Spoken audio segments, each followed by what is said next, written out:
Laurence Binyon is a name you might not know, but he is a writer who gave us some of the most famous lines of war poetry that we repeat every year. In Poets' Corner there is a memorial to 16 World War I poets, an idea which came from the then Dean of Westminster. War poetry wasn't new. What was new was these poets using verse to bring home the reality of war, using creative expression cathartically as a way of dealing with the horror of watching family, friends and comrades die. Along with the 16 names, the memorial has a line from fellow World War I poet Wilfred Owen. "My subject is war and the pity of war, the poetry is in the pity." Late 19th and early 20th century poet Laurence Binyon wrote much more than just war poetry. With a long career in the printed books department of the British Museum, his interests spanned from translating medieval poetry to a Western appreciation of Asian art. During the war, he served as an orderly and worked in a French military hospital, caring for injured soldiers.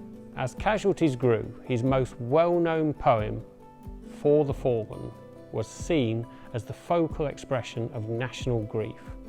Later set to music by Sir Edward Elgar, its central verse is carved onto tombstones worldwide and still recited today at annual remembrance services in many parts of the world, beginning, "They shall grow not old, as we that are left grow old." And Binyon did grow old, dying aged 73. After the war, he continued writing and lecturing on art and literature worldwide and continued to write poetry. Many critics say his writing improved after the war, including what some describe as his masterpiece about the London Blitz, called The Burning of the Leaves. However, it is for that famous World War I poem that we now remember Laurence Binyon. But despite it being lauded as a reflection of reality, it was actually written in 1914, before Binyon even saw the battlefields. First published 1 week into the conflict, For the Fallen was an outlier within the patriotic euphoria felt by others who were talking about a war that would be over by Christmas. Binyon's legacy has left us with an honest account of the sacrifice that thousands of soldiers made for their country.